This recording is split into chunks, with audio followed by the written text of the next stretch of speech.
आज हम झारखंड के इतिहास की गहराइयों में उतर रहे हैं। हमारे पास the chronicles of Jharkhand from ancient roots to statehood के कुछ अंश हैं जो हमें इस प्रदेश की कहानी की एक झलक देते हैं। बिल्कुल। हमारा मकसद सिर्फ घटनाओं को दोहराना नहीं है, बल्कि उस भावना को समझना है जो इस प्रदेश की पहचान है। सही कहा। हम झारखंड के नाम के मतलब से शुरू करेंगे, इसकी हजारों साल पुरानी जड़ों को देखेंगे और फिर उस लंबे संघर्ष को समझेंगे जिससे इसे विद्रोहों की भूमि बनाया और आखिरकार एक अलग राज्य के रूप में जन्म दिया। और ये सिर्फ तारीखों का खेल नहीं है। नहीं, बिल्कुल नहीं। ये पहचान की, प्रतिरोध की और अपनी जमीन से, मतलब जल, जंगल, जमीन से गहरे जुड़ाव की एक कहानी है। हाँ। झारखंड का इतिहास हमें ये सिखाता है कि कैसे एक क्षेत्र की संस्कृति और उसके लोगों का वजूद हमेशा बाहरी ताकतों के खिलाफ एक लंबे संघर्ष से जुड़ा रहा है। चलिए फिर शुरुआत नाम से ही करते हैं। झारखंड।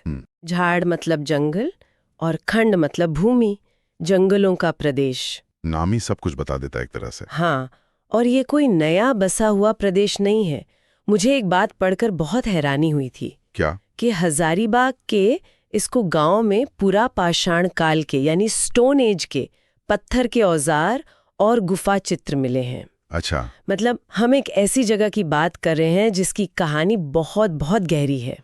हाँ, और ये समझना महत्वपूर्ण है कि जब दुनिया के बड़े बड़े साम्राज्य आकार ले रहे थे, तब यहाँ की अपनी एक प्राचीन सभ्यता फल फूल रही थी, जिसका प्रकृति से सीधा संबंध था। बिल्कुल। ये सिर्फ जंगल नहीं थे, ये एक बसा हुआ जीता जागता समाज था। इसी से जुड़ा एक और पहलू है जो इसे और भी खास बनाता है, इसका धार्मिक महत्व। पारसनाथ पहाड़ी। हाँ, गिरिडीह जिले में पारसनाथ पहाड़ी, जिसे सम्मेद शिखर भी कहते हैं जी। और यहाँ एक हैरान करने वाला तथ्य है जो मेरे लिए तो बिल्कुल नया था। बताइए। जैन धर्म के 24 तीर्थंकरों में से 20 ने यही मोक्ष प्राप्त किया। हाँ, ये अविश्वसनीय लगता है ना? अविश्वसनीय है। मतलब ये जगह जैन धर्म के लिए कितनी ज्यादा पवित्र हुई। ये इस क्षेत्र के आध्यात्मिक और सांस्कृतिक महत्व को और पक्का करता है। और इसका जिक्र हमें सिर्फ जैन ग्रंथों में ही नहीं मिलता। महाभारत काल में भी इस इलाके को पुंडरिक देश या पशु भूमि कहा गया है। ये दिखाता है कि ये क्षेत्र हमेशा से मुख्य धारा की कथाओं का हिस्सा रहा है, भले ही इसकी एक अपनी अलग पहचान थी। तो मतलब मगध और मौर्य जैसे बड़े साम्राज्यों का असर तो रहा होगा। असर तो था, लेकिन यहाँ की जनजातियों ने अपनी स्वायत्तता, अपनी आजादी की भावना को हमेशा बनाए रखा। और यही स्वायत्तता का भाव हमें झारखंड के पूरे इतिहास में बार बार दिखाई देगा। हाँ, और इसी दौर में जब बड़े साम्राज्य बिखर रहे थे तो यहाँ स्थानीय ताकतों को उभरने का मौका मिला। सही। यहीं से मध्यकाल में नागवंशी और चेरो जैसे राजवंशों का उदय हुआ। नागपुर में फनी मुकुट राय ने नागवंशी राजवंश की नींव रखी और पलामू में चेरो राजवंश। हाँ, जिसके सबसे मशहूर राजाओं में से एक थे मेदिनी राय। दिलचस्प बात यह है कि ये स्थानीय राजवंश सदियों तक इस क्षेत्र पर शासन करते रहे। ये बाहरी ताकतें नहीं थीं। नहीं, ये इसी मिट्टी के शासक थे। इससे यहाँ एक ऐसा राजनैतिक और सांस्कृतिक माहौल बना जो बाहरी दुनिया से काफी अलग था। लेकिन फिर कहानी में एक नया मोड़ आता है। मुगलों का आगमन। हाँ, यहाँ एक दिलचस्प सवाल उठता है।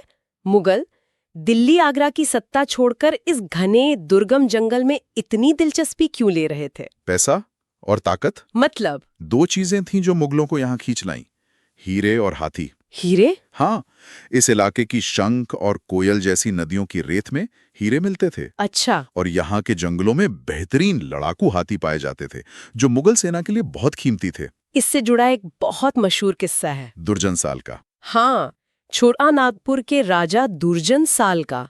उन्हें मुगल बादशाह जहांगीर ने ग्वालियर के किले में 12 साल तक कैद रखा था। और वजह कोई बगावत नहीं थी, बल्कि ये थी कि राजा दुर्जन साल हीरों के बहुत बड़े पारखी थे। अच्छा। जहांगीर को असली और नकली हीरे में फर्क करने के लिए उनकी मदद चाहिए थी, और जब उन्होंने मदद की तो उन्हें रिहा कर दिया गया। ये किस्सा सिर्फ एक कहानी नहीं है, बल्कि झारखंड की पूरी कहानी का सार है। कैसे? ये एक पैटर्न की शुरुआत है। तब हीरे और हाथी थे, आज कोयला, लोहा, यूरेनियम और बॉक्साइट है। बात तो सही है। बाहरी ताकतें बदल गईं, दिल्ली का सुल्तान बदल गया, लेकिन इस जमीन के संसाधनों पर नजर हमेशा वही रही। और यहीं से कहानी उस दौर में पहुंचती है जिसके लिए झारखंड सबसे ज्यादा जाना जाता है, विद्रोहों का दौर। 1767 में अंग्रेजों ने सिंहभूम के तरफ से झारखंड में प्रवेश किया। उन्हें लगा कि बाकी भारत की तरह वे यहाँ भी आसानी से कब्जा कर लेंगे। पर ये उनकी सबसे बड़ी भूल थी। इसीलिए झारखंड को विद्रोहों की भूमि भी कहा जाता है। हाँ, और यहाँ ये समझना बेहद जरूरी है कि ये विद्रोह किसी एक घटना या किसी एक टैक्स के खिलाफ गुस्सा नहीं थे। नहीं, ये अंग्रेजों द्वारा लाई गई शोषण की पूरी व्यवस्था के खिलाफ थे। वो जमींदारी प्रथा और दिक्कू वाली बात है ना? बिल्कुल। अंग्रेजों ने यहाँ अपनी जमींदारी प्रथा थोप दी, जो यहाँ की पारंपरिक खुंटकटी व्यवस्था से बिल्कुल अलग थी। खुंटकट्टी में तो जमीन पर पूरे समुदाय का हक होता था। सही, जबकि जमींदारी ने कुछ बाहरी लोगों को जमीन का मालिक बना दिया। इन्हीं बाहरी जमींदारों, साहूकारों और ठेकेदारों को यहाँ के आदिवासी दिक्कू कहते थे। दिक्कू यानी बाहरी शोषक। हाँ, तो ये लड़ाई अंग्रेजों के साथ साथ इन दिक्कुओं के खिलाफ भी थी। तो ये लड़ाई अपने वजूद को बचाने की थी। चलिए कुछ प्रमुख विद्रोहों पर एक नजर डालते हैं। सबसे पहली चिंगारी कहाँ से उठी? पहली बड़ी और संगठित लड़ाई थी ढाल विद्रोह, 1767 से 77 तक। 10 साल तक? हाँ, जैसे ही अंग्रेज सिंहभूम में घुसे, राजा जगन्नाथ ढाल के नेतृत्व में ये विद्रोह शुरू हो गया। इसके बाद एक नाम आता है जो आज भी प्रेरणा देता है, तिलका मांझी। हाँ, 1784 में उन्होंने अपने पारंपरिक तीर कमान से अंग्रेज अफसर ऑगस्टस क्लीवलैंड को मार गिराया था। ये ब्रिटिश सत्ता को सीधी और खुली चुनौती थी। बाद में उन्हें भागलपुर में एक बरगद के पेड़ से लटकाकर फांसी दे दी गई। तिलका मांझी का विद्रोह सिर्फ एक अफसर की हत्या नहीं थी, ये एक प्रतीक था। ये इस बात का ऐलान था कि वे बाहरी शासन को स्वीकार नहीं करेंगे। और ये आग बुझी नहीं। इसके बाद हुआ कोल विद्रोह 1831-32 में। ये भी अंग्रेजों और दिक्कुओं के खिलाफ एक बहुत बड़ा और संगठित विद्रोह था। और फिर आता है संथाल हूल 1855 में। हूल का मतलब ही होता है क्रांति या विद्रोह। हाँ, संथाल हूल एक जबरदस्त विद्रोह था। सिद्धू, कान्हू, चांद और भैरव, इन 4 भाइयों के नेतृत्व में हजारों संथालों ने अबुआ राज यानी अपना राज स्थापित करने का ऐलान कर दिया। हाँ, ये 1857 की क्रांति से भी पहले की एक बड़ी जन क्रांति थी। और इन सब के बाद आता है झारखंड के इतिहास का सबसे महत्वपूर्ण आंदोलन, बिरसा मुंडा का उलगुलान। हाँ, 1895 से 1900 तक। उलगुलान यानी महाविद्रोह। बिरसा मुंडा ने सिर्फ 25 साल की उम्र में जो आंदोलन खड़ा किया, वो आज भी लोगों के दिलों में जिंदा है। बिल्कुल। उन्होंने वही नारा दिया जो इस पूरे संघर्ष का सार है, अबुआ दिशुम अबुआ राज। हमारा देश, हमारा राज। बिरसा मुंडा का आंदोलन सिर्फ एक सैन्य विद्रोह नहीं था, ये समझना बहुत जरूरी है। अच्छा। ये सामाजिक, धार्मिक और राजनीतिक सुधार का एक पूरा अभियान था। उन्होंने लोगों को अंधविश्वासों से दूर रहने को कहा, अपनी संस्कृति पर गर्व करना सिखाया, और सबसे बढ़कर उन्हें अपनी ताकत का एहसास कराया। सही, ये अपना राज स्थापित करने की सीधी मांग थी। और इस उलगुलान का असर इतना गहरा था कि अंग्रेजों को झुकना पड़ा। हाँ, इसी के नतीजे के तौर पर 1908 में छोटा नागपुर काश्तकारी अधिनियम यानी CNT एक्ट लाना पड़ा। ये एक ऐतिहासिक कानून था। बहुत ऐतिहासिक। इसने आदिवासियों की जमीन को गैर आदिवासियों को बेचने पर रोक लगा दी, ताकि उनका शोषण रोका जा सके। तो ये अबुआ राज की लड़ाई की एक बहुत बड़ी और ठोस जीत थी। बिल्कुल, ये एक मील का पत्थर था। देश 1947 में आजाद हो गया, लेकिन झारखंड के लोगों का संघर्ष खत्म नहीं हुआ। आजादी के बाद झारखंड को बिहार का दक्षिणी हिस्सा बना दिया गया। और यहाँ के लोगों को लगता था कि उनकी अलग संस्कृति, भाषा और जरूरतों को पटना में बैठी सरकार नहीं समझ सकती। ये मांग अचानक पैदा नहीं हुई थी, है ना? नहीं, बिल्कुल नहीं।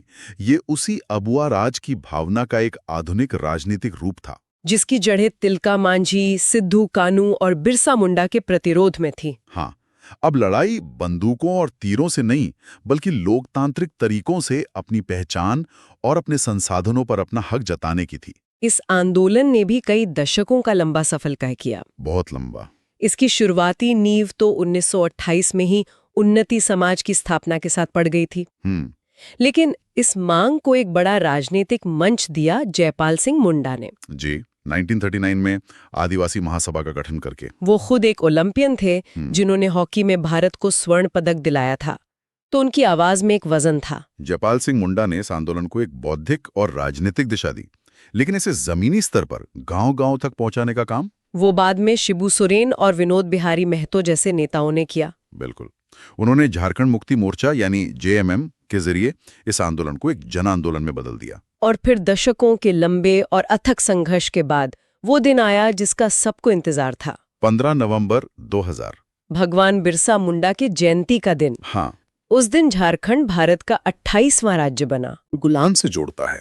तो झारखंड का बनना सिर्फ नक्शे पर एक नई लकीर खींचना नहीं था। नहीं, ये एक प्रशासनिक फैसला भर नहीं था, ये एक ऐतिहासिक आकांक्षा की पूर्ति थी, जिसकी जड़ें इस भूमि की प्राचीन पहचान, इसके संसाधनों और सदियों के प्रतिरोध में थीं। ये उन सभी शहीदों को एक श्रद्धांजलि थी जिन्होंने अबुआ राज के लिए अपनी जान दे दी थी। बिल्कुल, ये कहानी है अपने अस्तित्व और अपनी पहचान के लिए एक लंबे संघर्ष की, जो आखिरकार एक अलग राज्य के रूप में सामने आई।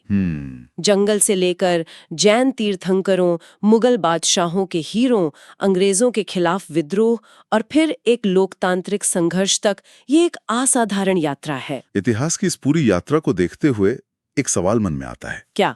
अबुआ दिशुम अबुआ राज, यानी हमारा देश हमारा राज का नारा आज के झारखंड के लिए क्या मायने रखता है? ये सोचने वाली बात है। तो सवाल ये है कि क्या राज्य का बनना उस सपने का अंत था, या उस सपने को जमीनी हकीकत में बदलने की एक नई और शायद ज्यादा मुश्किल लड़ाई की शुरुआत?